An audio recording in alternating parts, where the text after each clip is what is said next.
ओम श्री गंगाईनाथाय नमः। जय श्री गुरुदेव, जय श्री दादा गुरुदेव। चलिए, तो आज का जो सत्संग है, प्रोग्राम है, शुरू करते हैं। आज बहुत दिन बाद आप इस चैनल पर लाइव देख रहे होंगे। इसका मतलब ये नहीं है कि लाइव हो नहीं रहे थे। एक और चैनल है हमारा जो जिस पर ये प्रोग्राम अभी लाइव हो रहे हैं। तो आप अगर लाइव सत्संग देखते हो और देखना चाहते हो अगर आगे भी, तो वो चैनल का जो नाम है वो हम आपको लिंक चैट में दे दे रहे हैं। और उस चैनल का एक मिनट,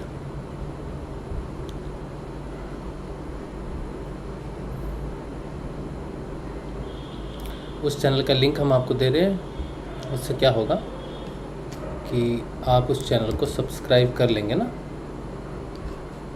तो फिर आपके पास नोटिफिकेशन आ जाएगी। ठीक है, ये हमने आपको दे दिया है, चैट मैसेज में आपको लिख के नाम दे दिया है। चैनल का नाम है योग वेदांत, योग प्लस वेदांत पूर्ण दर्शन। लिंक मैंने दे दिया है। इसके अलावा जो डिस्क्रिप्शन होती है, उस डिस्क्रिप्शन में भी हम आपको ये लिंक दे दे रहे हैं। न्यू चैनल, इसमें हम लिख दे रहे हैं न्यू चैनल फॉर लाइव सत्संग। लिंक दे दिया है आपको। ठीक है, आप इसको सब्सक्राइब न्यू, क्योंकि बहुत सारे लोग पूछ रहे राजश्री भाई आप सत्संग नहीं कर रहे बहुत दिन से। तो मैंने उन्हें कहा कर तो रहे हैं, लेकिन मैंने तो बताया था पहले भी बीच में कि दूसरे चैनल से लाइव करेंगे और इस चैनल पर जो है रिकॉर्डेड सत्संग, रिकॉर्डेड वीडियोस डालेंगे। तो वो एक स्ट्रेटजी है कि लाइव वीडियोस कम पहुंचते हैं लोगों तक, और जो रिकॉर्डेड वीडियोस होते हैं वो लोगों तक ज़्यादा पहुंचते हैं। ठीक है, तो ज़्यादा लोगों तक पहुंचे हमारी बात, इसीलिए हमने उस चैनल को रिकॉर्डेड वीडियोस के लिए रखने का निर्णय लिया है। ठीक है, तो आज का जो सत्संग है ये मुख्य रूप से तो हम गुरु जी की पुस्तक पढ़ते हैं।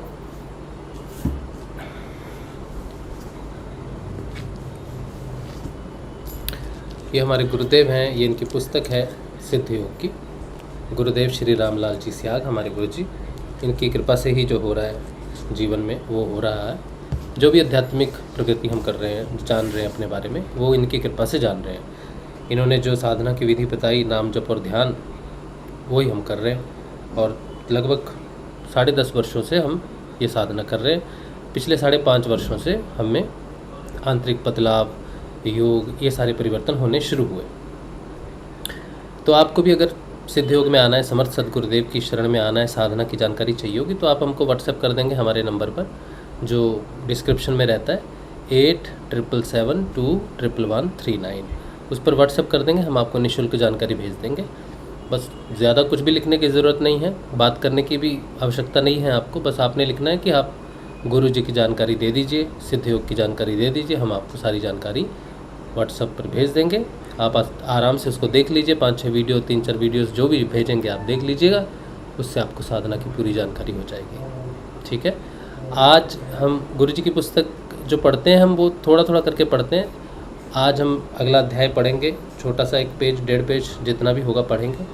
और उसके साथ ही हम एक विषय पर भी चर्चा करेंगे जो साधना से संबंधित है, वो है अंतःकरण।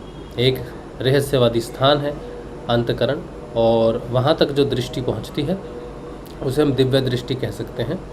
और दिव्य दृष्टि से मेरा संबंध है आत्म जागृति, आत्म दृष्टि से। ठीक है, उस पर हम बात करेंगे। पहले गुरु जी की पुस्तक पढ़ेंगे, और हमें नहीं पता रहता है कि गुरु जी की पुस्तक में हमने क्या पढ़ना है। हम आपके साथ ही पढ़ते हैं, पहली बार पढ़ रहे हैं गुरु जी की ये वाली पुस्तक। इससे पहले हमने गुरु जी की 2 पुस्तकें पढ़ी हैं। उनमें से एक है बाइबल की भविष्यवाणी, जो बहुत छोटी सी पुस्तक है, वो इसमें सम्मिलित है। इसका सारा कंटेंट इस वाली पुस्तक में है।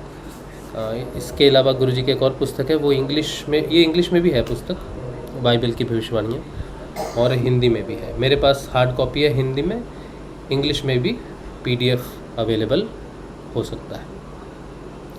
इसके अलावा गुरु जी की एक और पुस्तक है जो उन्होंने विदेश के लिए लिखी, उसका नाम है religious revolution in the world, वो इंग्लिश में है। ठीक है, वो छोटी सी पुस्तक है लेकिन बेसिक इंट्रोडक्शन है उसमें सिद्ध योग की गुरु जी की। और ये सिद्ध योग की जो पुस्तक है ये गुरु जी का पूरा जीवन है। इसमें जो गुरु जी ने जो कुछ भी लिखा, जो भी उनके पत्र रहे या जो कुछ भी उनका बिलीफ सिस्टम रहा, ये गुरु जी की पूंजी है, गुरु जी का धन है ये। तो इसमें बहुत कुछ है, ये हम पहली बार पढ़ रहे हैं। और एक चैप्टर पढ़ते उसमें आज क्या रहेगा पता नहीं। और उसको पढ़ने के बाद जनरली ये होता है कि जिस टॉपिक पर हम चर्चा करते हैं ज़्यादातर वही गुरु जी की पुस्तक में वही टॉपिक रहते हैं। ये गुरु जी की कृपा है कि ऐसे चीज़ों का संबंध रहता है। तो आज हम देख लेते हैं क्या करना है हमने।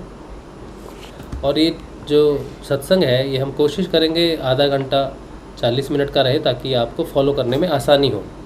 ठीक है, जो लाइव देख सकते हैं लाइव देख लेंगे, जो रिकॉर्डेड देखना चाहते हैं उनको ज़्यादा तकलीफ़ ना हो, ज़्यादा समय ना देना पड़े, तो उसके लिए 30 मिनट से 40 मिनट के बीच में रखने का प्रयास रहेगा। आज हम पढ़ रहे हैं गुरु जी की पुस्तक से 43वां तो पढ़ लिया था हमने, विश्व शांति हमने पिछली बार पढ़ लिया था। आज हम पढ़ेंगे विश्व में धार्मिक क्रांति। ठीक है, विश्व में धार्मिक क्रांति 44वां चैप्टर है, 193 पेज। जिनको ये पुस्तक चाहिए होगी, अब कुछ लोग कहते हैं कि हमें पुस्तक चाहिए, कहाँ से लेंगे? तो ये पुस्तक आपको जोधपुर आश्रम में, आप वेबसाइट पे जाएंगे, गुरुदेव रामलाल जी स्याग की एक वेबसाइट है www.the-comforter.org। मैं लिख देता हूँ, आपको चैट में लिख देता हूँ ना। वहाँ पर जाके उनका नंबर ले लेंगे, उनको फ़ोन करेंगे, उनको कहेंगे आपको गुरु जी की सिद्ध योग की पुस्तक चाहिए, वो आपको कोरियर कर देंगे। और जो भी प्राइसिंग होगी पुस्तक की, जो भी उन्होंने पुस्तक की प्राइसिंग रखी है वो देखकर आप पुस्तक ले सकते हैं। ठीक है, दी कम्फर्टर। ठीक है, ये वेबसाइट मैंने चैट मैसेज में लिख दी है और डिस्क्रिप्शन में भी डाल देंगे। ठीक है, क्योंकि कुछ पता नहीं चैट अब कईयों को दिखेगा कि नहीं दिखेगा, तो हम वही नीचे उसी में डिस्क्रिप्शन में ही डाल देते हैं इसको, www.the-comforter.org। ठीक है, चलिए आपको डिस्क्रिप्शन में भी मिल जाएगा, ये हमने ऐड कर दिया। हाँ, पढ़ते हैं।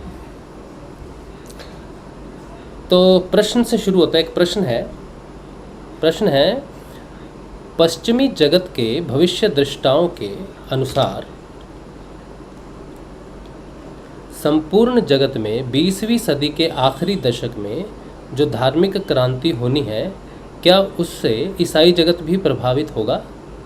क्या इस संबंध में ईसाइयों का धार्मिक ग्रंथ भी कुछ कहता है? उत्तर है, संपूर्ण जगत में धार्मिक क्रांति हो और संसार का सबसे बड़ा ईसाई धर्म इससे प्रभावित ना हो तो उसे विश्व क्रांति कहना गलत होगा। पवित्र धार्मिक ग्रंथ बाइबल एक भविष्यवाणियों का ग्रंथ है। इसमें यहोवा अर्थात ईश्वर, यीशु मसीह और विभिन्न संतों और भविष्यवक्ताओं की भविष्यवाणियाँ हैं। इन भविष्यवाणियों में वैदिक दर्शन की तरह मानव के पूर्ण विकास तक की भविष्यवाणियाँ हैं। आराधना विधि भी वैदिक दर्शन की तरह ही बताई गई है। जैसे वैदिक दर्शन के अनुसार कलयुग में हरि नाम का जप ही मोक्ष देता है, वैसे ही बाइबल में रोमियो 10 के जो वाक्य हैं 12 एवं 13 में कहा है। अब इनका चैप्टर 10 ही बोलूँगा, मुझे समझ नहीं आती बाइबल को ये क्या बोलते होंगे ऐसे, पर मैं जैसे हम श्लोक पढ़ते हैं कि 10th चैप्टर में इतना नंबर श्लोक है, तो इसका 10th है, रोमियो का 10th चैप्टर है, उसका 12वां एवं 13वां श्लोक होगा। उसमें कहा गया है यहूदियों और यूनानियों में कुछ भेद नहीं, इसलिए कि वह सबका प्रभु है और अपने सब नाम लेने वालों के लिए उदार है, क्योंकि जो कोई प्रभु का नाम लेगा वह उद्धार पाएगा। तो यही हमारे हिंदू धर्म में भी कहा जाता है, सनातन धर्म में, कि हरि के नाम के जप के बिना मुक्ति संभव नहीं है। कलयुग केवल नाम आधारा, सुमिर सुमिर नर उतर ही पारा। तो इसमें भी यही कहा जा रहा है कि प्रभु के नाम लेने वालों का उद्धार होगा। वैदिक दर्शन ऊर्ध्व गमन करते हुए सहस्रार में पहुंचने को ही मोक्ष की संज्ञा देता है। ठीक उसी प्रकार बाइबल भी कहती है नीति वचन में, ये 15वां चैप्टर है, इसका 24वां श्लोक होगा, बुद्धिमान के लिए जीवन का मार्ग ऊपर की ओर जाता है, इस रीति से वह अधोलोक में पड़ने से बच जाता है। तो क्या कहा है, बुद्धिमान के लिए जीवन ऊर्ध्वगमन करता है, यानी कि ऊपर की तरफ उठता है, जीवन का मार्ग ऊपर की ओर जाता है। वही हमारा यहाँ पे लिखा हुआ है कि ऊर्ध्वगमन करती है चेतना तो सहस्रार में पहुँचती है। वैदिक दर्शन का सिद्धांत मानव के क्रियात्मक विकास की बात करता है। मानवता में होने वाले क्रियात्मक विकास का संबंध वेदांत ईश्वरवाद के साथ जोड़ता है। श्री अरविंदो के शब्दों में कहें तो यदि क्रम विकास के साथ अवतारवाद का कोई संबंध ना हो तो अवतारवाद का कोई अर्थ ही नहीं रह जाता। तो श्री अरविंदो का कहने का अर्थ है कि जब भी मानव का विकास हुआ है, जिसे हम डार्विन थ्योरी के नाम से जानते हैं, उसी तरह से हमारे वैदिक सिद्धांतों में भगवान के अवतारवाद की बात आती है। भगवान ने सबसे पहले कच्छप अवतार लिया, मीन अवतार लिया, कच्छप अवतार लिया, फिर जैसे पहले जल में सिर्फ मछली जल में रहती है, मीन अवतार हुआ, फिर जो जल में और थल में भी रह सकता है, कच्छप अवतार हुआ, फिर जब थल पर आ गए तो वराह अवतार उनका हुआ, फिर वामन अवतार हुआ, फिर नरसिंह अवतार हुआ, फिर वराह अवतार हुआ, उसके बाद परशुराम। इस तरह से भगवान के वैसे 24 अवतार माने जाते हैं। अगर श्रीमद् भागवत में आप पढ़ोगे तो भगवान श्री हरि के 24 अवतार माने जाते हैं, जिसमें से 10 अवतार जो हैं उनको मानवता के क्रमिक विकास के साथ जोड़ा जाता है कि मानव कैसे विकास करेगा। तो ऋषि अरविंदो कहते हैं कि हमारा जो वैदिक सिद्धांत है, इसमें अगर मानव का क्रमिक विकास हो रहा है तो वो सीधा संबंध रखता है भगवान के अवतारों के साथ। भगवान का जब जब अवतार होता है, मनुष्य का क्रमिक विकास होता है, और इस समय भी मनुष्य के क्रमिक विकास का समय है, और इस समय भी अवतार होना आवश्यक है, होगा। तो उन्होंने जिस अवतार की घोषणा की है उसे उन्होंने अधिमानसिक देव के नाम से कहा है, और वो अधिमानसिक देव क्या करेगा, मनुष्य के परिवर्तन को संभव करेगा भगवान श्री कृष्ण के लिए।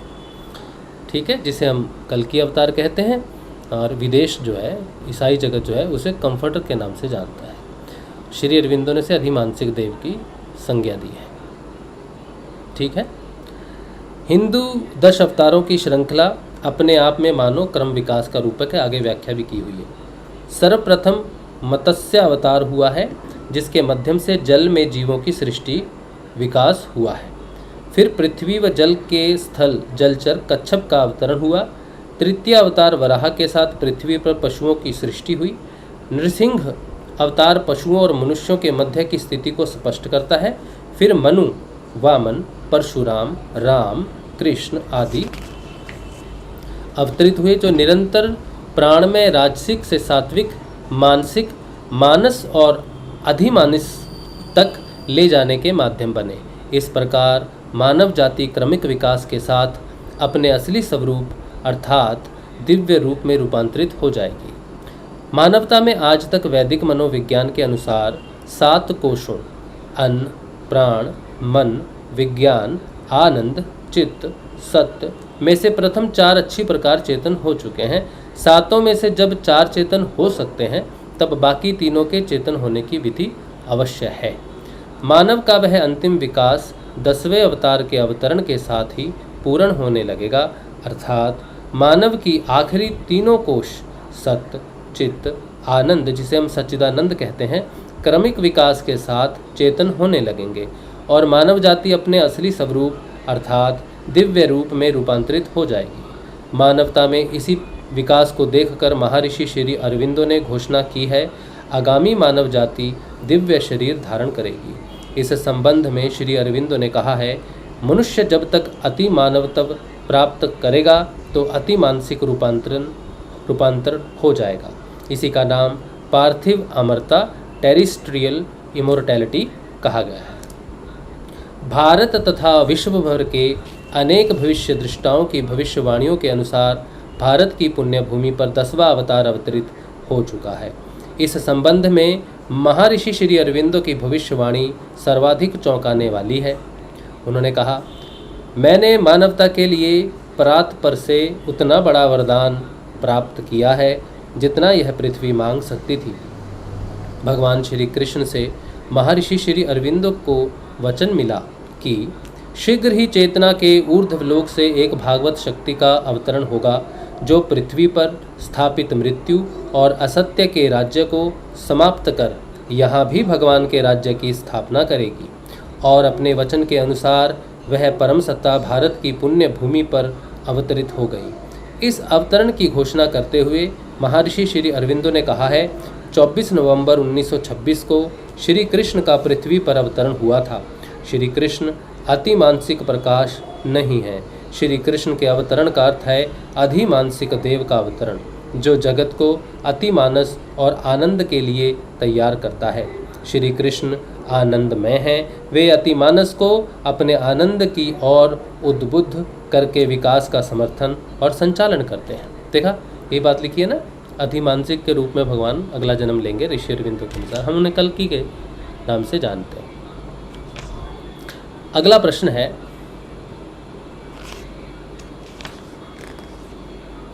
क्या बाइबल भी मानव के दिव्य रूप में रूपांतरित होने के संबंध में कुछ कहती है? उत्तर है, निश्चित तौर पर बाइबल भी वही कहती है। जो बात वेदांती 10वें अवतार के अवतरण होने से मानवता में होने वाले दिव्य रूप में रूपांतरित होने की कहते हैं, इस संबंध में बाइबल के 2 कुरिन्थियों यानी कि उसका जो चैप्टर है 3, उसमें 18वां अध्याय 18वां श्लोक में कहा है, परंतु जब हम सबके अघाड़े चेहरे से प्रभु का प्रताप इस प्रकार प्रकट होता है, परंतु जब हम सबके उघाड़े चेहरे से प्रभु का प्रताप इस प्रकार प्रकट होता है जिस प्रकार दर्पण में, तो प्रभु के द्वारा जो आत्मा है हम उसी तेजस्वी रूप में अंश अंश करके बदलते जाते हैं। उसके बाद 1 कुरिन्थियों में लिखा है, 1 कुरिन्थियों 1 नंबर शायद दिया है, कुरिन्थियों का 15वां अध्याय होगा, उसका 40वां शब्द होगा या श्लोक होगा। उसमें कहा है, स्वर्गीय देह है और पार्थिव देह भी है। स्वर्गीय देह है और पार्थिव देह भी है, परंतु स्वर्गीय देहों का तेज और है और पार्थिवों का और अलग है। उसके बाद उसी 15वें कुरिन्थियों के 15वें चैप्टर के 44वें श्लोक में या शब्द में कहा है, स्वाभाविक देह बोई जाती है और आत्मिक देह जी उठती है। जबकि स्वाभाविक देह है तो आत्मिक देह भी है। नीति वचन के 4थे चैप्टर के 18वें श्लोक में शब्द में लिखा है, परंतु धर्मियों की चाल उस चमकती हुई ज्योति के समान है जिसका प्रकाश दोपहर तक अधिकाधिक बढ़ता रहता है। तो ये लिखा है, बहुत सुंदर वर्णन लिखा है इसमें कि जब स्वाभाविक देह है तो आत्मिक देह भी उसके अंदर ही, हमारे अंदर ही वो परमपिता परमात्मा है, वही जब जाग जाएगा तो ये जो देह दिखने वाली देह है ये स्वाभाविक नहीं रहेगी बल्कि दिव्य देह स्वर्गीय देह में परिवर्तित हो जाएगी। फिर अगला प्रश्न है, मानवता में यह दिव्य रूपांतरण कब होगा, कौन करेगा? क्या इस संबंध में भी बाइबल कोई भविष्यवाणी करती है? उत्तर है, बाइबल भविष्यवाणियों के अनुसार जिस सहायक को भेजने की भविष्यवाणी यीशु मसीह ने जॉन के 15वें चैप्टर के 26वें एवं 16वें चैप्टर के 7वें शब्द में वाक्य में या श्लोक में की है, कहते हैं, जब वह प्रकट होकर पवित्रता से बपतिस्मा देने लगेगा तब मानव द्विज बन जाएगा और उसी से मानवता में दिव्य रूपांतरण प्रारंभ हो जाएगा। उस सहायक को भेजने के संबंध में कहा है, जॉन के 15वें चैप्टर के 26वें श्लोक या शब्द में कहा है, परंतु जब वह सहायक आएगा जिसे मैं तुम्हारे पास पिता की ओर से भेजूंगा, अर्थात सत्य का आत्मा जो पिता की ओर से निकलता है, तो वह मेरी गवाही देगा। जॉन के 16वें चैप्टर के 7वें वाक्य में लिखा है, तो भी मैं तुमसे सच कहता हूँ कि मेरा जाना तुम्हारे लिए अच्छा है, क्योंकि यदि मैं न जाऊं तो वह सहायक तुम्हारे पास नहीं आएगा, परंतु यदि मैं जाऊंगा तो उसे तुम्हारे पास भेज दूंगा। और अपने कहने के अनुसार वह चला गया। इस प्रकार बाइबल की भविष्यवाणियों के अनुसार 20वीं सदी के अंत से पहले पहले वह सहायक संसार के सामने प्रकट हो जाएगा। वह सहायक किस देश से आएगा, इस संबंध में मैथ्यू के 24वें चैप्टर के 27वें शब्द में कहा है, क्योंकि जैसे बिजली प्रकाश पूर्व से निकलकर पश्चिम तक चमकती जाती है, वैसे ही मनुष्य का पुत्र का भी आना होगा, मनुष्य के पुत्र का आना होगा। इस संबंध में यहोवा अर्थात परमात्मा ने भी यशायाह के 46वें चैप्टर के 10वें एवं 11वें वाक्य में भविष्यवाणी की है, मैं तो अंत की बात आदि से और प्राचीन काल से उस बात को बताता आया हूँ। क्या कह रहे हैं? मैं तो अंत की बात आदि से और प्राचीन काल से उस बात को बताता आया हूँ जो अब तक नहीं हुई है। मैं कहता हूँ मेरी युक्ति स्थिर रहेगी और मैं अपनी इच्छा को पूरी करूँगा। मैं पूर्व से एक उकाब पक्षी को अर्थात दूर देश से अपनी मुक्ति को पूरा करने वाले पुरुष को बुलाता हूँ। मैंने ही यह बात कही है और उसे पूरा भी करूँगा। मैंने यह विचार बांधा है और उसे सफल भी बनाऊँगा। इस प्रकार उस सहायक का 20वीं सदी के अंत से पहले पहले प्रकट होना ईश्वरीय इच्छा है। अब प्रश्न एक ही बाकी है कि उस सहायक की क्या पहचान होगी जिसके कारण संपूर्ण ईसाई जगत उसे स्वीकार करेगा। इस संबंध में केवल एक बात ऐसी है जिसे मानवता में परीक्षण द्वारा जो व्यक्ति सत्य प्रमाणित कर देगा, उसी को ईसाई जगत सहायक यानी कंफर्टर के रूप में स्वीकार कर लेगा, जिसे यीशु ने जॉन के 16वें चैप्टर के 13वें एवं 14वें शब्द में या वाक्य में कहा है। यीशु ने कहा है, वह आने वाली बातें तुम्हें दिखाएगा। He will show you things to come. वह मेरी महिमा करेगा क्योंकि वह मेरी बातों में से लेकर तुम्हें दिखाएगा। He shall glorify me, for he shall receive of mine and shall show it into you. इस प्रकार जिस व्यक्ति में अनिश्चित काल तक के भूत भविष्य को दिखाने सुनाने की सामर्थ्य होगी, उसे ही ईसाई जगत स्वीकार करेगा। इस प्रकार इसी एक बात से उस सहायक का फैसला होगा। इस संबंध में यहोवा ईश्वर ने इसी एक बात पर अपना मुकदमा लड़ने के आदेश यशायाह के 41वें चैप्टर के 21 से 23 वाक्यों में दिए हैं। यहोवा कहता है, अपना मुकदमा लड़ो।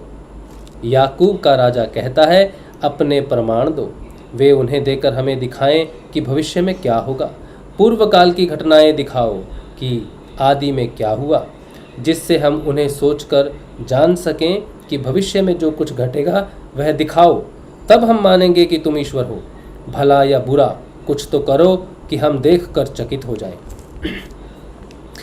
इसे और स्पष्ट करते हुए यशायाह के 43वें अध्याय के 8वें एवं 9वें श्लोक में शब्द में कहा है, आँख रखते हुए अंधों को और कान रखते हुए बहरों को निकाल ले आओ। जाति जाति के लोग इकट्ठे किए जाएं और राज्य राज्य के लोग एकत्रित हों। उनमें से कौन यह बात बता सकता है? वो बीती हुई बातें हमें दिखा सकता है। वे अपने साक्षी ले आएं, जिससे वे सच्चे ठहरें। वे सुन लें और कहें, यह सत्य है। इस प्रकार उपयुक्त दोनों कालों को जो व्यक्ति दिखा सुना देगा, वही व्यक्ति ईसाइयों का मान्य होगा। तो ये बड़ी महत्वपूर्ण बात है कि आप अगर जैसे मैंने कहा, गुरुदेव रामलाल जी स्याग जो हैं, वो श्री अरविंदो के अधिमानसिक देव हैं, हिंदुओं के कल्कि हैं और ईसाइयों के सहायक यानी कंफर्टर हैं। ये तीनों चीज़ें तब सिद्ध हो जाएंगी जब गुरुदेव से दिव्य विकास किसी एक मनुष्य का भी हो गया। आपका हो सकता है, मेरा हो सकता है। गुरुदेव से जुड़े हुए किसी एक साधक का भी आगामी परिवर्तन दिव्य विकास हो जाता है। तो श्री अरविंदो ने जिस अधिमानसिक देव की बात की है, वो गुरुदेव साबित हो जाएंगे। गुरुदेव स्वयं साबित नहीं कर सकते, अगर गुरुदेव कहें भी कि मैं कल्कि हूँ या मैं अधिमानसिक हूँ, तो इसकी कोई वैल्यू नहीं है, क्योंकि गुरुदेव को साबित करना पड़ेगा, और वो साबित स्वयं से नहीं कर सकते, क्योंकि ऐसे संत हुए हैं, ऋषि हुए हैं जिनमें क्षमताएं हैं, जो अपने शरीर से अपना शरीर का निर्माण कर सकते हैं। सिद्ध संतों की कोई कमी नहीं है भारत में। तो गुरुदेव को अगर साबित करना है कि वो सिर्फ सिद्ध संत ही नहीं है बल्कि वो एक अवतरण भी हैं, तो उन्हें अपने शिष्यों का परिवर्तन करना होगा। और दुनिया तब जानेगी इस रहस्य को जब किसी एक का दिव्य रूपांतरण सृष्टि के सामने प्रकट हो जाएगा। वैसा ही दिव्य स्वरूप जैसा ऋषि अरविंदो ने अपनी पुस्तकों में लिखा है। पार्थिव अमरता, टेरिस्ट्रियल इमोर्टैलिटी, मृत्यु से मुक्ति, कोई बीमारी नहीं होगी। और ईसाई जगत क्या कहता है, हम कैसे विश्वास करेंगे कि तुम्हारे बहुत लोग आए भी, पश्चिम के पास गए भी कि हम ही वो सहायक हैं, हमें ही जीसस ने भेजा है, लेकिन सारे फेल हो गए। तो पास कौन होगा, किसे ईसाई जगत स्वीकार करेगा, और करना ही पड़ेगा, कोई राजनीति नहीं चलेगी। कौन होगा, वो जो अपने शिष्यों को ये सामर्थ्य प्रदान करे कि वो अनलिमिटेड भविष्य और अनलिमिटेड भूतकाल को देख सके। तो शिष्य को आना होगा, शिष्य की प्रगति ही गुरु की पहचान, गुरु को साबित कर सकती है, क्योंकि ये लिखा हुआ है कि वो आके अनलिमिटेड भूत भविष्य खुद बता दे तो मान नहीं सकते आप, क्योंकि ऐसे बहुत संत हुए हैं जो जानते हैं भविष्य में क्या होने वाला है, पहले क्या हुआ है। ऐसे संतों की भी कमी नहीं है, लेकिन वो कंफर्टर, वो अपने शिष्यों को ये सामर्थ्य प्रदान कर देगा कि वो भूत और भविष्य देख पाएंगे। जब वो किसी को काबिल कर देगा कि भूत और भविष्य देख सकते हैं, तब ईसाई जगत झुक जाएगा और कहेगा हाँ, यही पहचान बताई थी कि तुम हमें भूत और भविष्य देखने के लायक बना सकते हो। तो गुरु का विकास तब होगा जब शिष्य का विकास होगा। इसीलिए आप गुरुदेव की कसौटी हो, उठना पड़ेगा। मुझे ये दिव्य दर्शन हो गया, या मुझे गुरुदेव दिखते हैं, या मुझे कोई दिव्य दृष्टि है, इन बातों का कोई अर्थ नहीं है, मिट्टी है ये सब, बेकार है ये सब। तुम्हारी क्या क्षमताएं हैं, तुम में क्या बदलाव आया, तुम्हारी कौन सी बीमारी ठीक हुई, इससे कोई फर्क नहीं पड़ता है।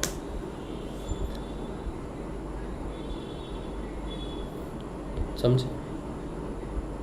फर्क तब पड़ेगा जब तुम गुरुदेव के लिए उठोगे, स्वयं के लिए नहीं। एक शिष्य को उठना पड़ता है गुरुदेव के लिए, क्योंकि मिशन के लिए शिष्य का उठना बड़ा ज़रूरी है। जब तक कोई साधक अपने आप को मिशन से नहीं जोड़ता और व्यक्तिगत रूप से ही साधना करके व्यक्तिगत रूप से ही सफल होने की बात करता है, लेकिन मिशन से नहीं जुड़ता है, तब तक वो विश्व को क्या देगा। तो ऐसे साधक होने चाहिए जो मिशन के लिए उठें। और मिशन के लिए उठना सिर्फ इतना ही नहीं है कि आप प्रचार प्रसार कर रहे हो, सहयोग कर रहे हो। मिशन के लिए है कि आप अपनी साधना को ईमानदारी से करो। आपके अंदर वो शक्तियाँ चेतन होनी चाहिए जो दिव्य मानव को स्थापित करती हैं। समझे आप? तो जिस दिन आप रूपांतरित हो जाओगे, आप गुरुदेव का माइक हो जाओगे। आपके माध्यम से ही विश्व पहचानेगा गुरुदेव को, फिर बहुत लोग जुड़ जाएंगे। वो पहला रूपांतरण ही है जिसमें बहुत संघर्ष है, बहुत संघर्ष है, लेकिन जब वो हो जाएगा तो दुनिया झुक जाएगी। फिर कोई परेशानी नहीं होगी प्रचार प्रसार करने में। फिर भारत को विश्व गुरु बनने से रोक नहीं सकता कोई। भारत विश्व गुरु तभी बनेगा जब सारा संसार भारत की तरफ देखे, और वो कोई मटीरियलिस्टिक साइंस या पॉलिटिक्स नहीं होगी जिसके कारण भारत बहुत महान बन जाएगा। भारत महान तब बनेगा जब उसके पास वो होगा जो किसी के पास नहीं है, वो है वैदिक मनोविज्ञान। वैदिक मनोविज्ञान से ही भारत विश्व गुरु बनेगा। और जिस दिन किसी एक के माध्यम से सिद्ध हो जाता है, सारा संसार स्वयं आ जाएगा। उसको मालूम है कि ये किसी कीमत देने से प्राप्त नहीं हो सकता, बल्कि झुकने से होगा। और जो झुकता है वो शिष्य है, और जिसके आगे झुकता है वो गुरु है। तो मनोविज्ञान के लिए झुकेगा संसार, किसी टेक्नोलॉजी के लिए और कोई कुछ ऐसा है नहीं भारत के पास। बहुत देशों के पास बहुत कुछ है, भारत के पास अगर कुछ है तो वो अवतार है, कृष्ण है। ठीक है, चलिए। तो फिर क्या कहते हैं, इसमें कुछ और कहा, पढ़ लिया हमने। इस प्रकार उपयुक्त दोनों कालों को जो व्यक्ति दिखा सुना सकेगा वही मान्य होगा। अभी तक जो पूर्ण सत्य भविष्य के गर्भ में छिपा है, परंतु 20वीं सदी के अंत से पहले पहले पूर्ण सत्य प्रकट हो जाएगा। ईसाई जगत अपनी प्रत्यक्षानुभूति और साक्षात्कार के आधार पर जिसे सहायक घोषित करेगा वही पूर्ण सत्य होगा। परंतु यशायाह के 41वें चैप्टर के 23वें शब्द में ईश्वर के लिए बहुवचन का प्रयोग किया गया है, कि जो कि चौंकाने वाली बात है। ईश्वर के लिए कभी कहीं भी बहुवचन का प्रयोग नहीं होता, क्योंकि वह एक ही है, अनेक नहीं है। लेकिन 41वें चैप्टर के 23वें वाक्य में कहा है, shew the things that are to come hereafter, that we may know that ye are gods, ye are gods. ईश्वर के लिए क्यों बहुवचन का प्रयोग हुआ है, इसकी जानकारी तो ईसाई जगत के विद्वान लोगों को ही है, या इसका सही ज्ञान तभी प्राप्त होगा जब अनिश्चित काल तक के भूत भविष्य को दिखाने सुनाने वाला सहायक प्रकट हो जाएगा और ईसाई जगत उसे स्वीकार कर लेगा। ये बड़ी गहरी बात गुरुदेव जी ने यहाँ बताई है कि वो उन्होंने लिखा है ये आर गॉड्स। अगर कोई उन्हें अनलिमिटेड भूत और भविष्य दिखा देता है तब हम मान लेंगे कि वो भगवान है। ये आर गॉड्स, तो ये आर गॉड्स ये प्लूरल है, मतलब मल्टीपल है, एक से ज़्यादा है। ये आर गॉड्स। अब ऐसा क्यों लिखा गया है ईसाई जगत में कि एक से ज़्यादा के रूप में भगवान को देख रहा है, इसका क्या मतलब है? तो ये तो तभी पता चलेगा जब आपको साक्षात्कार होगा और आप उसका रहस्य जानेंगे कि वो कितने हैं। ठीक है, बहुत सुंदर है ये वाक्य, बड़ा सुंदर है, अच्छा है। चलिए, तो ये बात है। अब जब तक हमारा रूपांतरण नहीं होता लोग हमें पागल ही कहेंगे, और उनको अधिकार भी है ऐसा कहने का। चलिए, तो ये हो गया हमारा अध्ययन। अब हम जो अगला जो टॉपिक है, कितना समय हो गया, 32 मिनट हो गए हैं। तो अगला जो टॉपिक आज है वो है अंतःकरण, एक रहस्यवादी स्थान। देखिए, अंतःकरण क्या है? अंतःकरण वो छुपा हुआ मैं हूँ जिसे प्रकट मैं नहीं जानता।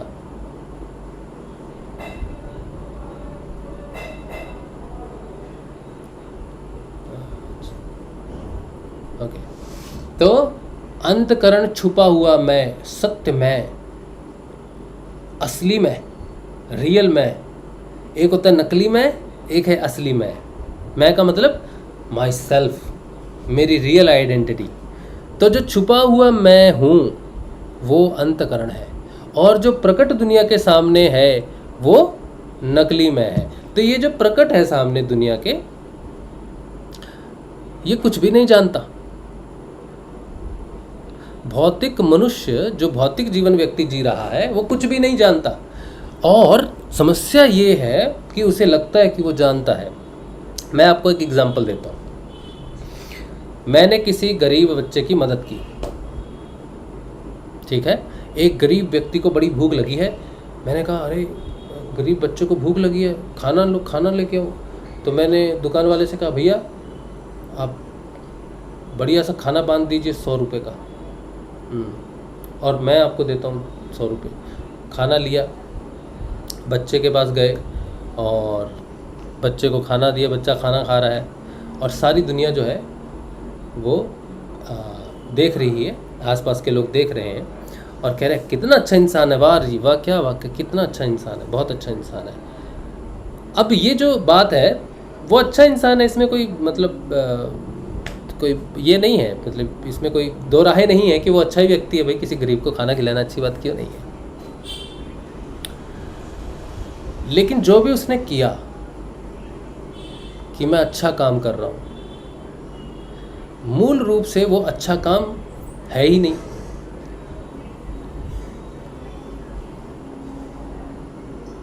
वो अच्छा काम नहीं है,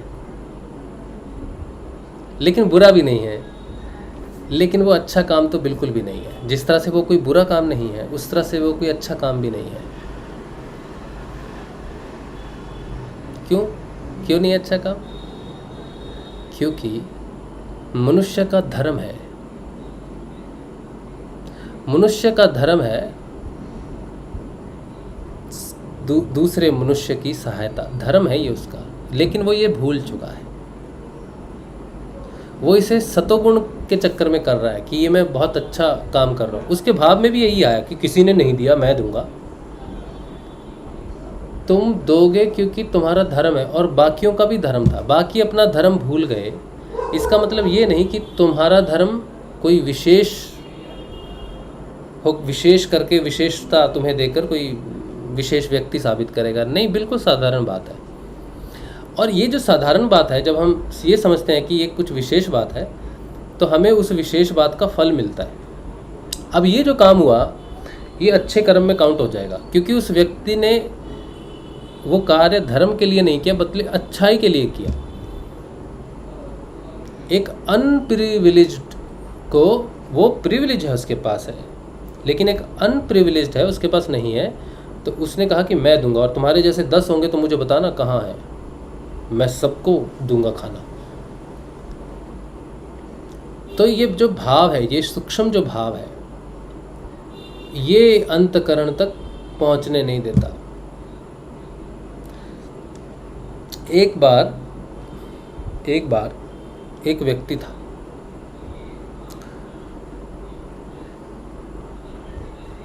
उस व्यक्ति को, वो व्यक्ति संसार में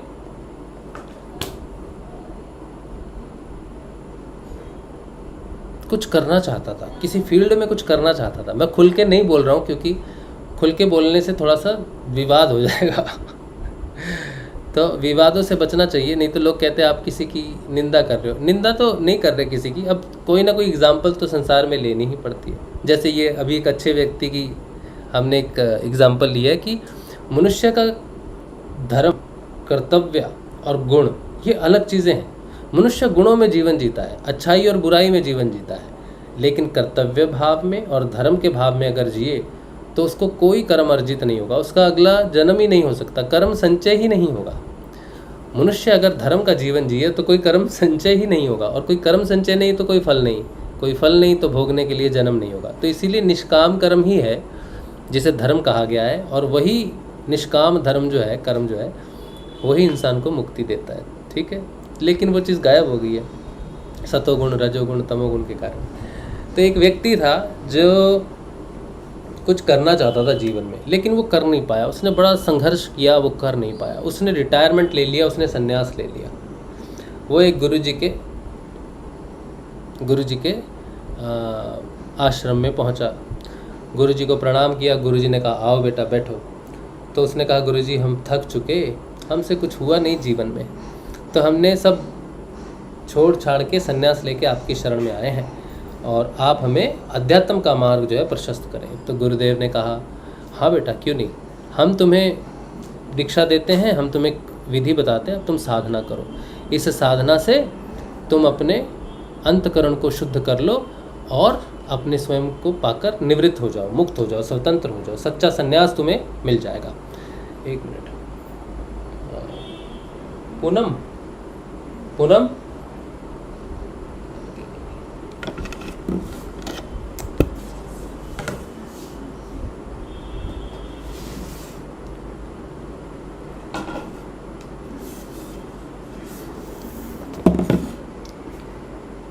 चार्जिंग ख़त्म होने वाला है। अच्छा ठीक है, चलो, हाँ चल जाएगा शायद। तो मैं क्या कह रहा था, हाँ, तो कहा कि बेटा तुम ये ऐसे तुम साधना करो, इससे जो है तुम्हें आगे का रास्ता मिलेगा। अब वो व्यक्ति साधना उसने शुरू कर दी, और धीरे धीरे गुरु कृपा हुई, थोड़ा सा उसको भौतिक चीज़ों में थोड़ा फ़ायदा होने लग गया, थोड़ा चीज़ें होने लग गया। तो उसे वो जो जीवन में करना चाहता था, जिससे वो संन्यास लेके आया था, उसने बाहर से छोड़ दिया कि अब ये इसमें मुझे सफलता तो मिली नहीं, मैंने इसको छोड़ दिया। जैसे ही वो आया, गुरुजी के आश्रम में आया, गुरुजी के साथ रहना शुरू किया उसने, उसके अंदर एक विकास हुआ, एक मन का विकास हुआ, एक और भी कुछ करने का, रजोगुण का भी विकास हुआ, क्योंकि ये छलांगे तो मारते हैं। अब जब उसका रजोगुण का विकास हो रहा था तो उसको कुछ करना है, तो उसने कहा कि देखो वो तो सब संसार हम छोड़ के आ गए, अब उसमें तो क्या ही रखा है, लेकिन अब जो कुछ भी करेंगे ना गुरु जी के लिए करेंगे हम। रजोगुण कुछ तो करवाएगा, अब उधर तो संन्यास ले लिया, अब गुरु जी के लिए करे कुछ। तो कहा कि गुरु जी आपके लिए कुछ करेंगे। तो गुरु जी ने कहा हाँ बेटे करो, प्रचार करो। तो उसने प्रचार करने का जो ढंग अपनाया, उसको तो कुछ आता नहीं है। भौतिक जीवन में जो कुछ उसने सीखा है वही उसको आता है, उसी ढंग से बेचारा प्रचार करेगा। तो वो अंतकरण में उसका जो ज्ञान था भौतिक जगत का, उसने उस भौतिक जगत को आध्यात्मिक जगत के साथ जोड़ने की कोशिश की और भौतिकता का प्रयोग करके आध्यात्मिकता का प्रचार शुरू करने की बात सोची। होना उल्टा चाहिए था कि आध्यात्मिकता का प्रचार करके भौतिकता को लोगों को संदेश देता कि देखो मेरे में जो आध्यात्मिक परिवर्तन आया है, अपने आध्यात्मिक परिवर्तन को भौतिक जगत में दिखाता तो आध्यात्मिकता का प्रचार होता। लेकिन उसने भौतिक जगत को प्रयोग करके, भौतिक जगत का सोचो ताना बाना लेके उस अध्यात्म पर सजा दिया। ठीक है, जैसे समझो कि ये चश्मा है, ये आध्यात्मिक है, और ये जो केस है ये भौतिक जगत है। तो उसने भौतिक जगत को दुनिया को बताना है, तो भौतिक जगत तो भाई ये इसी को पहचानती है, इसको तो कोई पहचानता नहीं है। तो उसने कहा कि भौतिक जगत तो इसी को जानता है ना, तो मैं क्या करता हूँ, अध्यात्म को इसके अंदर डालता हूँ, इसको बंद करता हूँ और लोगों को दिखाता हूँ, देखो जी ये है, ऐसा है, इस देखो इसके अंदर अध्यात्म है, ऐसा ऐसा है। हाँ, तो उसने भौतिकता का सहारा लेकर अध्यात्म को बढ़ा दिया, लोगों के सामने ला दिया। अब गुरुजी ने उससे कहा कि बेटा तुम ये क्या कर रहे हो, तुम ये मत करो। लेकिन उसको लग रहा है कि नहीं, मैं तो आप ही का लेके जा रहा हूँ, दुनिया को बता रहा हूँ, सब कुछ तो वही है। तो गुरुजी चुप हो गए, मौन हो गए। अब उसको अपना आंसर कुछ नहीं मिल रहा, तो बोला आप क्या हमसे नाराज़ हो गए हैं प्रभु, हमें बताओ। तो बेटा उन्होंने कहा बेटा तुम नाम जप करो और ध्यान करो, क्योंकि तुम्हारे अंतकरण की शुद्धि अभी नहीं हुई है। तुम जिस चीज़ को छोड़ के आए हो, तुमने अभी उसको छोड़ा नहीं है, और तुम्हें इस बात का एहसास भी नहीं है कि तुम क्या कर रहे हो, तुम्हें जानकारी भी नहीं है कि तुम कर क्या रहे हो, तुम्हें भौतिकता और आध्यात्मिकता का अंतर भी मालूम नहीं है अभी, इसीलिए तुम्हें मालूम नहीं है कि तुम जो कर रहे हो वो आध्यात्मिक है या भौतिक है। तो आध्यात्मिक और भौतिक जगत का अंतर ही मालूम नहीं है, इसीलिए तुम तप करो, नाम जपो, ध्यान करो, इससे तुम्हें साक्षात्कार होगा कि अंतकरण क्या देख सकता है। ठीक, तो ये जो एग्जाम्पल है, ये जो बात है, ये हम सब पर लागू होती है कि हम जो कर रहे हैं, हम क्यों कर रहे हैं, इसका भाव हम नहीं जानते, भाव ही नहीं जानते कि हम क्यों कर रहे हैं। वो गलत है और सही है वो तो कैसे पहचानेंगे जब अपने भाव को ही नहीं जानेंगे कि हम संसार में क्या कर रहे हैं, क्या नहीं कर रहे हैं। तो कहने का मतलब ये है कि आध्यात्मिक जगत में जब कोई व्यक्ति प्रवेश कर जाता है तो उसका अंतकरण शुद्ध हो जाता है, भौतिकता और आध्यात्मिकता का अंतर बड़ा साफ हो जाता है। मनुष्य चाहकर भी वो नहीं कर सकता जो आध्यात्मिक जगत को गलती से भी भौतिक जगत के अंदर नहीं डालता। मेरा कहने का मतलब है कि वो आध्यात्मिक जगत को ही एज इट इज ही रखेगा।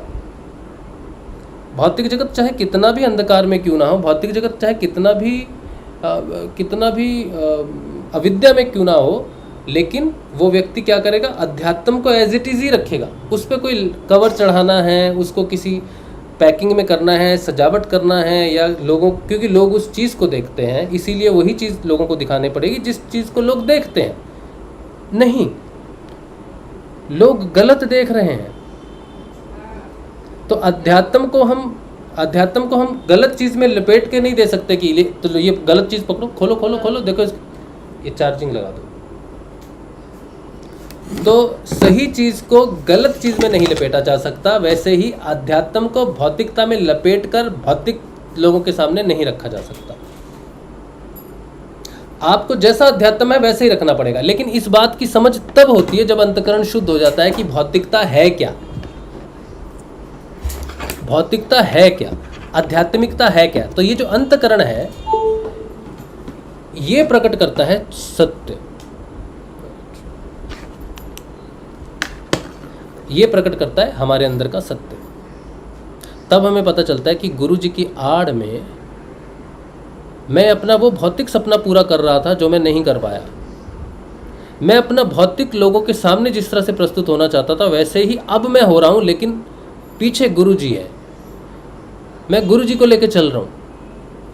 मैं अपने आप को ये बोल रहा हूँ कि मैं जो भी कर रहा हूँ अपने गुरुदेव के लिए कर रहा हूँ, लेकिन मैं अपनी भौतिक ईगो या भौतिक इच्छाओं का संपादन कर रहा हूँ, भौतिक इच्छाओं को पूर्ण कर रहा हूँ। तो ये पूर्ण समर्पण में नहीं आता, ये शुद्ध अंतकरण में नहीं आता। आध्यात्मिक शक्तियाँ कभी भी भौतिक जीवन को संपन्न करने के लिए प्रयोग में नहीं लाई जा सकती। भौतिक जीवन अगर आध्यात्मिक जीवन से प्रकट हुआ है तो आध्यात्मिक जीवन के उन्नति के साथ भौतिक जीवन स्वयं बदल जाता है, निखर जाता है। भौतिक जीवन, आध्यात्मिक जीवन की शक्तियों से भौतिक जीवन को नहीं सुधारा जाता। ये अंतकरण बदल जाएगा तो बाहरीकरण अपने आप सुधर जाएगा। मेरा अंदर मैं सच्चा हो जाऊंगा तो बाहर जो कुछ भी मैं सुनूंगा वो सत्य से संबंधित होगा, जो कुछ भी देखूंगा सत्य से संबंधित होगा, जो कुछ भी करूंगा सत्य से संबंधित होगा। मुझे अलग से अपनी सच्चाई को प्रकट नहीं करना पड़ेगा या कुछ ऐसा नहीं करना पड़ेगा जिससे मैं दबाव से बाहरी चेतना को चेंज करूं।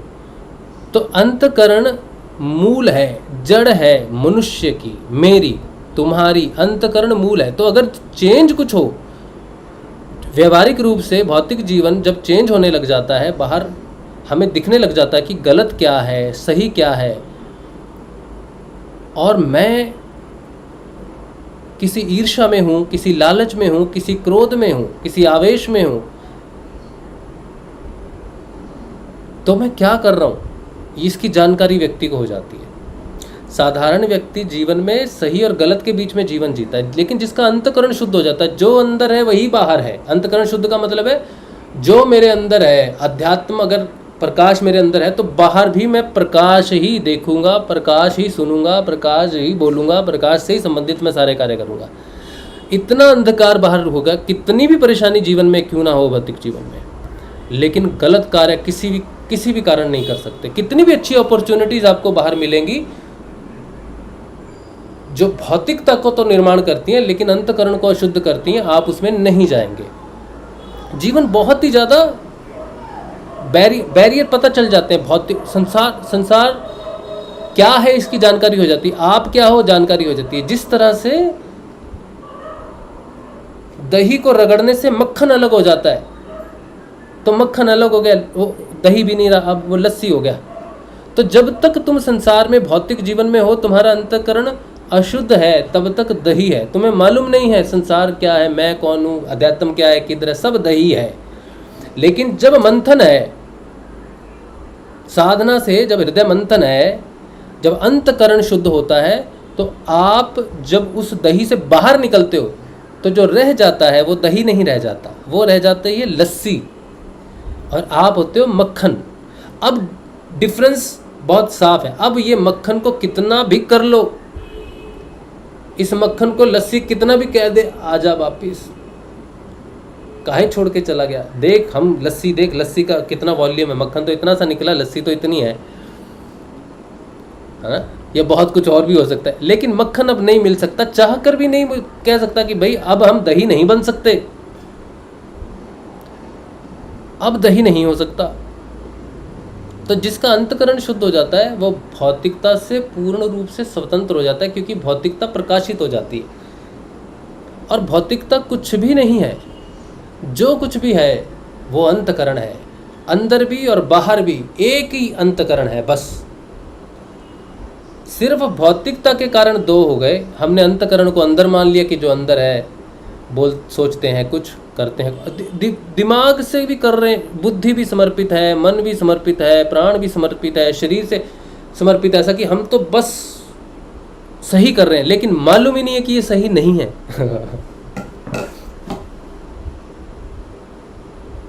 बुद्धि तक, आप बुद्धि का ही तो प्रयोग कर सकते हो ना, सही है या गलत है ना। कोई व्यक्ति सही चीज है, बुद्धि से ही तो डिसाइड करेगा ना कि ये सही है ये गलत है। लेकिन अगर आपको मालूम चले कि बुद्धि की सीमा है, फिर क्या करोगे? और अंतकरण जो है वो बुद्धि की सीमा से परे है, जिसे हम कहते हैं ना अंतकरण में नीचे अंदर मन है, अहंकार है, चित्त है, ये है। इन सब चीज़ों को भूल जाओ, ये तो कॉम्प्लिकेटेड चीज़ें की हुई हैं। अब अहंकार क्या है, चित्त क्या है, मन क्या है? मन तो बाहर भी अंदर भी है। कुछ नहीं। बुद्धि, मन, प्राण और शरीर, ये भौतिक है, और अंदर एक प्रकाश है, और उसे कहते हैं सत्य का प्रकाश। और जो सत्य का प्रकाश है वो आत्मा से प्रकट होता है। जैसे सूर्योदय हो गया तो प्रकाश हो गया, वैसे ही अंदर जो प्रकाश होता है तो आत्मा के जागृत होने से होता है। आत्मा जागृत नहीं होगी तो जितना भी साबुन लगा लो, जितनी भी साधना कर लो, जितना भी कुछ कर लो, अंतकरण साफ नहीं होगा, क्योंकि अंतकरण साफ ही है। ठीक है, अंतकरण, ये जो शरीर, प्राण, मन और बुद्धि जो कुछ भी है, ये अंतकरण का ही स्वरूप था। लेकिन रात्रि अंधेरा हो गया ना, तो अंधकार हो गया। अब अगर प्रकाश हो जाए, उजाला हो जाए, सूर्य उदय हो जाए, तो बुद्धि भी प्रकाशित, मन भी प्रकाशित, प्राण भी प्रकाशित, शरीर भी प्रकाशित। कुछ बदला? कुछ भी तो नहीं बदला, सिर्फ प्रकाश ही हुआ ना। तो ये प्रकाश सत्य है। तो व्यक्ति सही और गलत पर निर्णय नहीं लेता। अब गुरुजी कहे बेटा तूने ये क्या किया, तो कहेगा गुरुजी मैंने जो कुछ भी किया सही किया। सही करने के लिए तो तुम्हें बोला ही नहीं था। सही और गलत का तो विषय ही नहीं है।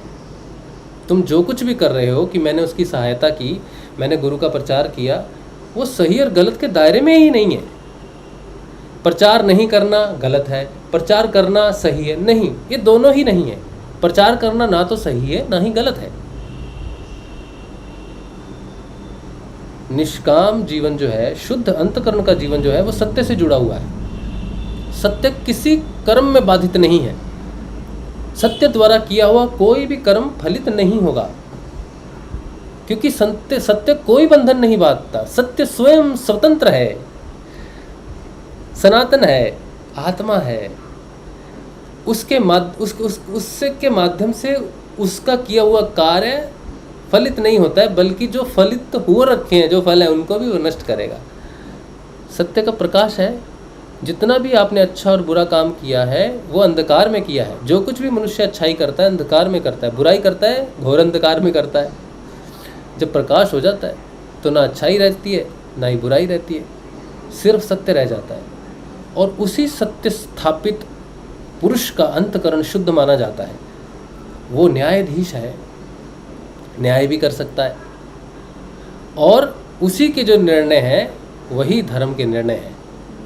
और जो प्रचार है वो शुद्ध अंतकरण वाला ही सच्चा प्रचार कर सकता है, वरना हम क्या तो सही प्रचार करेंगे या गलत करेंगे। लोग कहते हैं ना ये प्रचार सही नहीं कर रहे तुम, इस तरह से गुरुदेव का प्रचार करना ठीक नहीं है, इस तरह से गुरुदेव की तस्वीर को बदलना ठीक नहीं है, ये सही है गलत में आ रहा है ना। लेकिन जब तुम्हारी चेतना जागेगी और तुम्हारे अंदर जो चेतना प्रकट होगी, तुम्हारे अंदर जो परिवर्तन होगा, और तुम उस परिवर्तन को सामने रखोगे, तो कोई ये नहीं कह सकता ना ये गलत है ये सही है। क्यों? क्योंकि ये तो प्रकट है। सही और गलत तो तब होगा जब बुद्धि से जुड़ा होगा। लेकिन जो सत्य है, जो साबित है, अब कोई कहे रात को रात थी, बड़ा आराम था, सुबह हो गई, सूरज चमक रहा है, सूरज तप रहा है, तो कोई कहे ये बड़ा गलत है, ये सूर्य बड़ा गलत है। रात ही अच्छी थी, थोड़ी ठंड थी, गर्मी कर दी सूर्य ने, गलत है ये बात। तो क्या सूर्य का होना गलत है और रात का होना सही है? नहीं।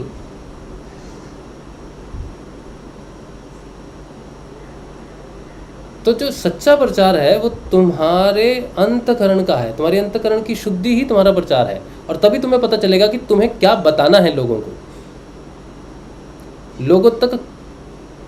लोगों को क्या बताना है और क्या लोगों तक पहुंचाना है। कोई द्वंद्व नहीं है, कोई रिस्ट्रिक्शंस नहीं है। तुम जो हो वही प्रचार है, तुम्हारा होना ही प्रचार है। तुम प्रस्तुत हो, तुम जहाँ खड़े हो, जैसे खड़े हो, शुद्ध अंतकरण वाला वही धुरी है। तो अंतकरण एक ऐसा स्थान है, एक ऐसा प्रकाशमयी जगह है जो हो जाने से अंतकरण शुद्ध हो जाता है। और इसकी कोई तरकीब नहीं है साफ करने की, घसने की। कोई ब्रह्मचर्य का व्रत रखता है, कोई अहिंसा का, जैसे यम और नियम है ना, यम और नियम के व्रत है ना, वो बाहर से रखे जाते हैं। किस लिए रखे जाते हैं? अंतकरण को शुद्ध करने के लिए रखे जाते हैं। लेकिन अगर किसी की आत्मा जागृत हो जाए तो अंतकरण वैसे ही शुद्ध हो जाता है। फिर यम और नियम फिर अपने आप साबित हो जाते हैं, सिद्ध हो जाते हैं, फिर उनको नहीं करना पड़ता। और कुछ भी नहीं है अंतकरण, कुछ ऐसा कुछ नहीं है, सिर्फ एक प्रकाश है जो हमारे भौतिक जीवन पर पड़ जाता है। और जो जीवन हम जी रहे हैं उसमें सत्य की लहर, सत्य की धारा बहने लग जाती है, उसे ही शुद्ध अंतकरण कहा जाता है। और जब तक वो नहीं होता तब तक ना तो कोई गुरु से प्रेम करता है, उसे पता नहीं है कि प्रेम क्या होता है, गुरु की सेवा क्या होती है, तब तक वो अपने ही उल्लू सीधे कर रहा है। चाहे कोई कितना भी बड़ा सेवक क्यों ना हो, कोई कितना भी बड़ा भक्त क्यों ना हो, कोई कितना भी बड़ा प्रचारक क्यों ना हो, जब तक उसका अंतकरण शुद्ध नहीं है तब तक वो खुद का उल्लू सीधा कर रहा है। अब उसे पता भी नहीं है कि मैं अपना ही उल्लू सीधा कर रहा हूँ, ये ज़्यादा मुश्किल है। तो क्या करना चाहिए ऐसे में? हाँ, करना है गुरु जी के बताए अनुसार साधना करनी चाहिए, नाम जप करना चाहिए, ध्यान करना चाहिए, और जब सही समय आएगा तब तुम्हें ज्ञात हो जाएगा। थोड़ा कॉम्प्लिकेटेड है ना? क्यों है कॉम्प्लिकेटेड?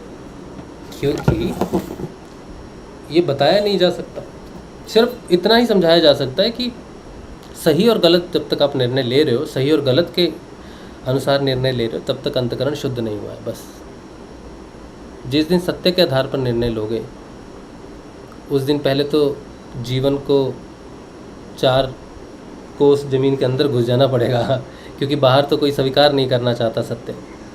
तो पहले तो जीवन बड़ा प्रभावित होता है, और फिर उसके बाद जब आप लगे रहते हो हट से, तो फिर प्रकाश होने लग जाता है।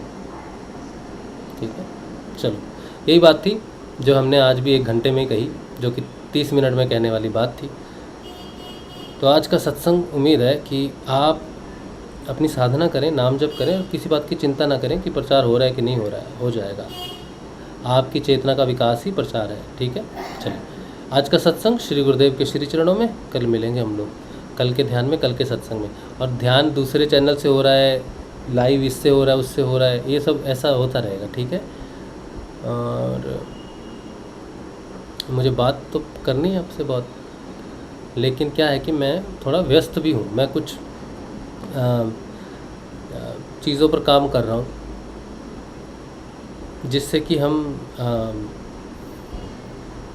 हमारा जो वैदिक ज्ञान है उसको सही तरीके से बच्चों तक पहुँचाया जाए शिक्षा के माध्यम से। और उसके लिए हम कुछ प्रयास कर रहे हैं, कुछ मेहनत कर रहे हैं, कुछ नया सीख रहे हैं, क्योंकि समय बदल चुका है। हमारे समय में तो लिख कर बता दिया जाता था, फिर थोड़े बड़े हुए, थोड़ा समय बदला तो वीडियो बनाकर बता दिया गया। अभी समय और भी बदल गया है, अब लोग वीडियो भी वो देखते हैं जिनमें एंगेजमेंट हो थोड़ी। अभी एआई आ गया है, एआई ने आधी जनता का खाना पीना छीन कर खा लिया है। तो आने वाले 10, 15, 20 साल जो है वो एआई पर है। तो आप सबको भी मैं यही कहूँगा कि आप सब अगर जीवन के साथ चलना चाहते हैं, संसार के साथ चलना चाहते हैं, क्योंकि जीवन बड़ा लंबा है आगे, जिनका दिव्य रूपांतरण होगा या जो आगे बदलने वाले हैं वो दीर्घ जीवन है आगे बहुत। ठीक है, आप ही का रूपांतरण होगा, हम सब में जो आगे बढ़ेगा, जिसका रूपांतरण होगा, उसके लिए मृत्यु सीमा नहीं है। ठीक है, इसमें बुढ़ापे की कोई बात नहीं है। तो आपको अगर आगे बढ़ना है, किसी को 100 साल जीने की इच्छा है, किसी को 200 साल जीने की इच्छा है, ये कोई बुरी बात नहीं है, जीवन तो जीवन है। लेकिन आप ऑब्सोलीट हो जाएंगे, दुनिया बदल जाएगी, कोई आपके साथ बैठना पसंद नहीं करेगा। तो शिक्षा बहुत ज़रूरी है, जीवन के हर पड़ाव में शिक्षा बहुत ज़रूरी है। शिक्षा दो और शिक्षा ग्रहण भी करो। जो समय बदल रहा है, जो टेक्नोलॉजी बदल रही है, उसमें थोड़ा आओ, उसके माध्यम से आगे बढ़ो, संसार से जुड़ो, ताकि तुम्हारी बातें जो है वो तुम अपने धर्म को, अपने अपने जो भी आप कर रहे हो, ये आप सही से कर सको उस चीज़ को। दुनिया के साथ चलना बड़ा ज़रूरी है, ठीक है। और आगे जो मनुष्य का जो विकास है वो भौतिक जीवन को प्रकाशित करने वाला है। भौतिक जीवन जैसा था वैसा नहीं रहेगा, अब आध्यात्मिक जीवन उसको ओवरटेक कर लेगा। तो हम पुराने भौतिक जीवन को जीते हुए आध्यात्म को प्रकट नहीं कर सकते। जैसा कि एग्जाम्पल भी हमने देखा कि भौतिकता का गिलाफ चढ़ा के अध्यात्म को प्रकट नहीं कर सकते हैं।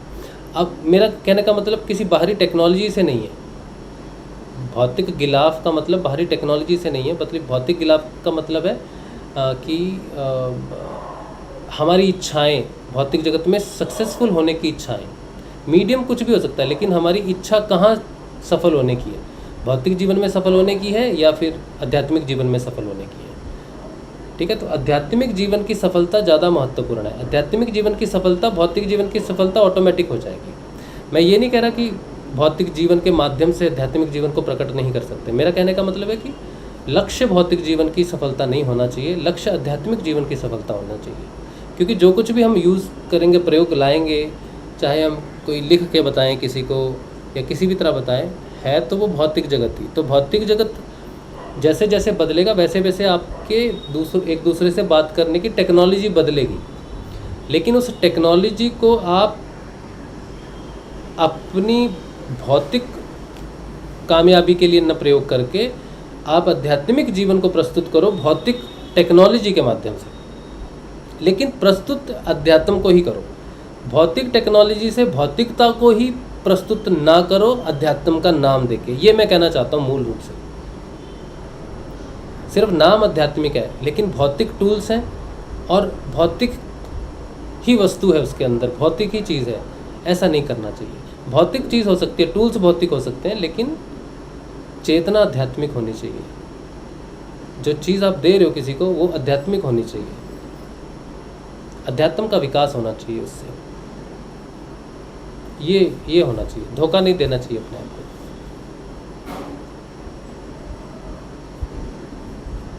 पवन सहगल बोल रहे हैं, आप कोई बुक लिख रहे थे, उसकी लॉन्च कब और कैसे मिलेगी? पुस्तक मैं लिख रहा हूँ, उसके कितने आज अभी क्या है कि एक काम तो मैं नहीं कर रहा, मैं बहुत सारे काम कर रहा हूँ अभी।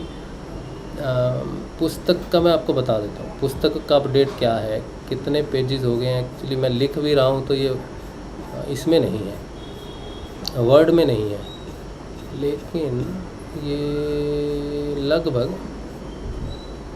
लगभग 40-50 पेज तो यहाँ हैं और ये 40-50 पेज हैं जो मैं लिख रहा हूँ, और 20-25 पेज हैं जो मैंने बहुत पहले लिखे हुए थे, ठीक है। तो मैंने सोचा था 250 पेजेस की बुक होगी, पता नहीं वो ज़्यादा हो जाएगी क्या।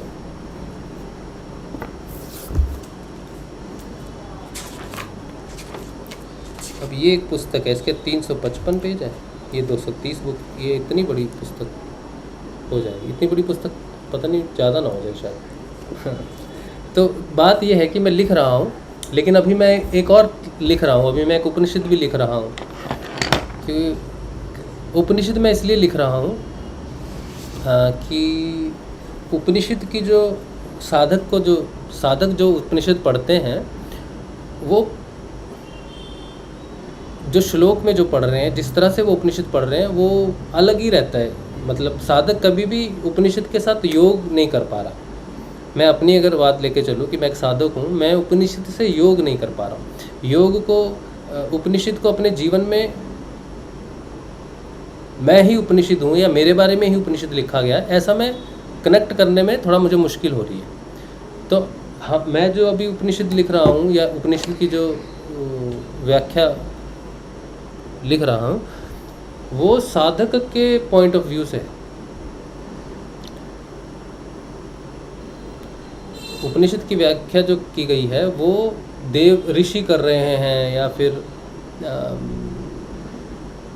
जो ऋषि होते हैं ना, वो सब जो ब्रह्म ऋषि हैं वो सब व्याख्या कर रहे, तो हम देख रहे हैं कि ये वो ब्रह्म के बारे में लिखा है, मेरे बारे में लिखा है, मैं ऐसा नहीं देख पा रहा। साधक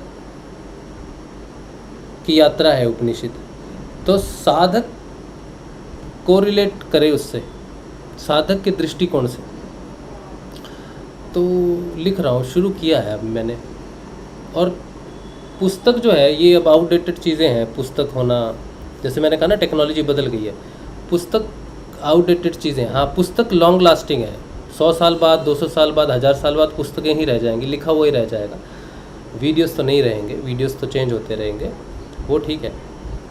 लेकिन उसकी जो समय के हिसाब से इस समय जो पुस्तक बैक हैंड पे है, क्योंकि जो लिखेंगे उसी को ही हम आगे ट्रांसफ़र करेंगे किसी भी मीडियम में। तो उपनिषद एक मैं लिख रहा हूँ, और मुझे वो उपनिषद जो है वो 3 महीने में ख़त्म करना है, और वो मुझे करना है, उसमें बहुत सीरियसली काम कर रहा हूँ, और उसको हम डिजिटल प्लेटफॉर्म पे लाने के लिए भी मेरा प्रयास है। अभी तो सिर्फ पॉइंट ऑफ व्यू चल रहा है, अभी तो मैंने बहुत कम लिखा है, वो शुरू किया है अभी तो। और पुस्तक भी हम लिख रहे हैं, वो अल्टरनेटिव डेज़ पे लिख रहे हैं, तो पुस्तक थोड़ी अनिश्चित है कि पुस्तक आएगी साल के एंड तक। एक और गुरु भाई हैं, तो साल के अंत तक हम कोशिश करेंगे, जो भी लिखा रहेगा पुस्तक में, साल के एंड में जो कुछ भी होगा, अभी जितना है चाहे उतना ही होगा, अगर कुछ भी नहीं हुआ तो जितना है हम उतना पुस्तक में बना देंगे इसको। काफ़ी है अभी जो भी है, लेकिन फिर भी जितना भी होगा इस साल के एंड में हम उसको डाल ही देंगे, बना ही देंगे कुछ भी करके जितना भी है, क्योंकि मेरा सारा कुछ टाइम जो है वीडियोस में चला जाता है। अभी मैंने कुछ अंतकरण के बारे में सोचा, मैंने कुछ बोला है, लेकिन मैंने लिखा नहीं है, क्योंकि मैंने लिखा नहीं है इसलिए बात कंपैक्ट नहीं है, बात बिखरी हुई है, बात लंबी चौड़ी है। अगर मैं इसको पहले लिख लेता और लिखने के बाद मैं इसको बोलता तो वो छोटी सी 10 मिनट में बात हो जाती। तो यही जितना समय मैंने बोलने में गया, अगर मैं लिख लेता तो पुस्तक मेरी उधर पूरी हो जाती। तो इस तरह से मैंने हज़ारों वीडियोस कर दिए हैं, वो हज़ारों वीडियो का कंटेंट अगर मैंने लिखा होता तो 1000 पेज की पुस्तक हो जाती रेडी, लेकिन क्या करेंगे समझ नहीं आ रही मुझे। ठीक है, चलो तो मैं उपनिषद लिख रहा हूँ, उपनिषद को थोड़ा 3 महीने के अंदर लिख के उसको प्रस्तुत करने की कोशिश में है मेरी, और पुस्तक भी हम देंगे, क्योंकि पुस्तक के बिना तो हमें कोई पहचानते नहीं। हम किसी के पास जाते हैं, हम बोलते हैं कि हम आध्यात्मिक चर्चा करना चाहते हैं, आध्यात्मिक शिक्षा के बारे में बात करना चाहते हैं, आपके साथ कुछ स्टाफ हो, कोई लोग हो, कोई देश हो, वो बोलते हैं आपके क्रेडेंशियल्स क्या हैं, आप कौन हो। तो मैं कहता हूँ मैं तो भाई कौन हूँ, कुछ भी नहीं हूँ। तो वो मांगते हैं कि आपका एक ये होना चाहिए, पुस्तक होनी चाहिए। आध्यात्मिक व्यक्ति की जो रेज्यूमे जिसे बोलते हैं वो एक पुस्तक है, वो पुस्तक उनको देंगे, ये मैं हूँ, इसमें जो कुछ भी लिखा है ये मेरी दिमाग की या मेरे अंदर की खुरापात है, आप इसको देख लो तो आपको समझ में आ जाएगा कि मैं क्या कहना चाहता हूँ। तो ये बड़ी मुश्किल हो रही है, बिना पुस्तक के आध्यात्मिक रूप से आगे आने में या लोगों को अपनी बात बताने में बड़ी मुश्किल हो रही है। लोग आइडेंटिफाई नहीं करते, स्क्रैच से शुरू करना पड़ता है। तो पुस्तक होने से पुस्तक दे दी, आप इसको पढ़ लो, तो अगर उनको लगेगा कि हाँ मेटल है तो वो आगे हमें बात करने के लिए मंच दे सकते हैं। तो पुस्तक इसलिए भी ज़रूरी है। ठीक है, तो बनाएंगे। चलिए ठीक है, आज के लिए इतना ही काफ़ी है, कल बात करेंगे। ठीक है, जय श्री गुरुदेव, जय श्री दादा।